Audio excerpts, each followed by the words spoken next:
जो ना खुद को जान सके ना दूसरों को जान सके वो अपरा प्रकृति है। जो खुद को भी जान सके और दूसरे को भी जान सके वो परा प्रकृति है। इन अपरा और परा दोनों के माने हुए संयोग से ही संपूर्ण स्थावर जंगम प्राणी पैदा होते हैं। मूल दोष एक ही है। जो स्थान भेद से अनेक रूप से दिखता है वो है अपरा के साथ संबंध।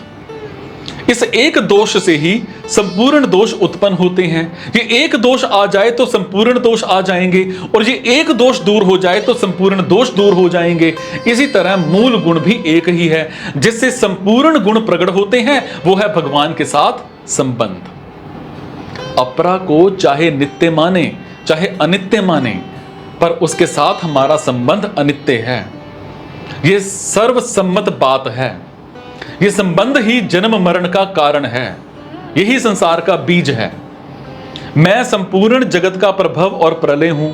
इसका मतलब है कि इस स्थावर जंगम रूप जगत को मैं ही उत्पन्न करने वाला हूं और मैं ही उत्पन्न होने वाला हूं। मैं ही नाश करने वाला हूं और मैं ही नष्ट होने वाला हूं, क्योंकि मेरे सिवाय संसार का दूसरा कोई भी कारण और काम नहीं है।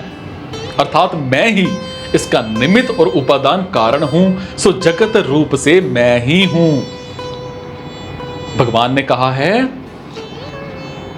अमृत और मृत्यु और सत्य और असत्य भी मैं ही हूं। श्रीमद् भागवत में भगवान कहते हैं जो कुछ अप्रत्यक्ष या अप्रत्यक्ष वस्तु है वो सर्वशक्तिमान परमात्मा ही है।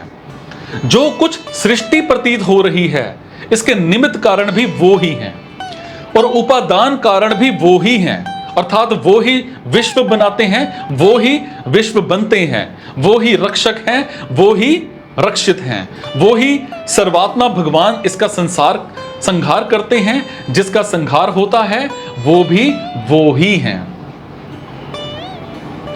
अन्न भी मैं ही हूं, अन्न को खाने वाला भी मैं ही हूं। अपरा और परा प्रकृति और उसके संयोग से पैदा होने वाले संपूर्ण प्राणी ये सब के सब एक भगवान ही हैं। कारण कि भगवान है और कार्य भी।